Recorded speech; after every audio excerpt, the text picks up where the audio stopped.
বস কমে যান। তারাবি নামাজ পড়তে যাই। কি বলেন হাঙ্গা দিন রোজা রাখতে কষ্ট করিয়া এ থাক লাগবে না তারাবি। এই বস আপনি বাসায় এলেন। আরে না, তারাবি নামাজ না পড়লে রোজা হয় নাকি? রোজার সাক্ষী হলো তারাবি। তারাবি রোজার সাক্ষী কে বলছে? আর তারাবি কি ফরজ নাকি? রোজা ফরজ বস। না না না, ও বুঝতে পারিছি, আমার কলবে শয়তানে ধরেছে। এই আমারে ছাড়িয়ে দে, নাহলে কিন্তু আমি দোয়া দুরূদ পড়া শুরু করবানি। কিন্তু শুরু করবো।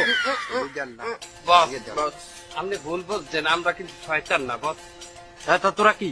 আমি আপনার নফস। আমি আপনার কলব। আমি আপনার আবেগ।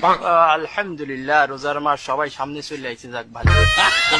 বস খারাপ ও বস আপনি কয় রেখাত নামাজ পড়বেন? 20 রাকাত। ভুল বস ভুল। কেন? আপনি ভুলের মধ্যে আছেন। 20 রেখাত কি তারাবির নামাজ হয় না? তারাবির নামাজ তো 20 রাকাতই। খাও কথা সেদিন হজ মাহফিলে বললেন না হুজুরে যে 12 রেখাত পড়লেও হয়। কিন্তু আমার বাপ চাচা দাদা নানা সবাই তো 20 রাকাত তারাবি পড়িছে। এরা তো সিরিয়া লুঙ্গি সিরিয়া জামা